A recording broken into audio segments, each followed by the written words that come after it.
Have you ever had something important to do, a project, workout, studying, replying to messages, cleaning your room, and instead of starting, you just sit there? You know it matters. You want to do it. You even feel guilty for not doing it. But somehow, you still can't begin. And the worst part? People think you're lazy? Maybe even you think you're lazy. But what if the problem isn't laziness at all? What if your brain is stuck in something called executive dysfunction? Executive dysfunction is when your brain struggles to start, organize, plan, or complete tasks, even when you genuinely want to do them. It's commonly connected to anxiety, burnout, stress, depression, ADHD, and even lack of sleep. But here's the important part. Executive dysfunction doesn't mean you don't care. It means there's a disconnect between intention and action. Imagine a car with fuel in the tank, but the engine won't turn on. That's what this feels like. You're not empty, you're stuck. Most people think motivation comes first. First I'll feel motivated, then I'll start. But often, the brain works the opposite way. Action creates motivation.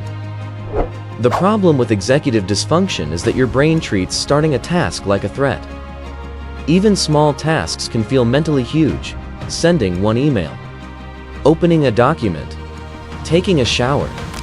Your brain sees the task and instantly floods with overwhelm. So instead of starting, you avoid.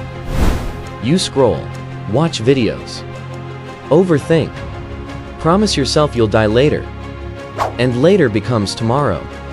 Then guilt kicks in, and guilt drains even more energy. So now the task feels heavier than before. This creates a cycle.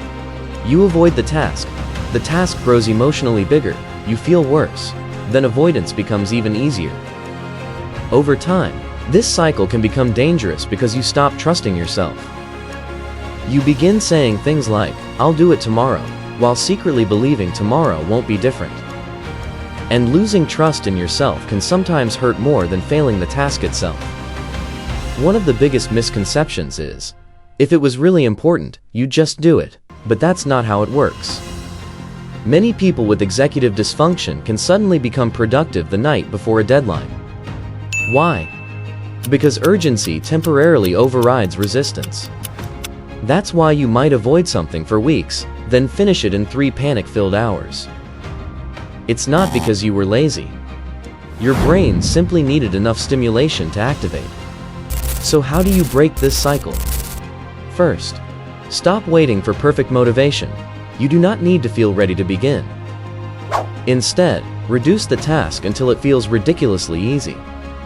Don't say, "I need to clean the whole room." Say, "I'll pick up one shirt." Don't say, "I need to finish the assignment." Say, "I'll open the document," because starting is usually the hardest part. Once motion begins, resistance often decreases. Another powerful trick is removing invisible friction. If your workspace is chaotic, starting becomes harder. If distractions are everywhere, focus becomes harder. Make good habits easier to begin. Reduce the steps between you and the task. And most importantly, stop attacking yourself. People struggling with executive dysfunction often think, "I'm lazy, I'm wasting my life. Why can't I do simple things?" But shame rarely creates action. Usually, it creates paralysis. Your brain performs better with support than punishment. Talk to yourself like someone you actually want to help. At the end of the day, executive dysfunction is invisible. From the outside, it looks like procrastination. But internally, it can feel like being trapped behind glass, watching your goals and responsibilities drift further away while your body refuses to move, and that feeling is exhausting. But understanding what's happening inside your brain changes everything. Because once you stop seeing yourself as lazy, you can start building systems that work with your brain instead of against it. Progress doesn't begin with self-hate, it begins with understanding.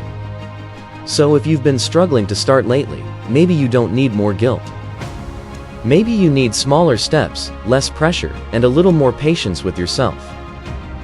Because sometimes the hardest step is simply beginning. And if this video helped you understand yourself a little better, share it with someone who might need it too. And subscribe to the channel for more videos about psychology, productivity, and understanding how the brain really works. Sometimes one small insight can completely change the way you see yourself, and that can change everything.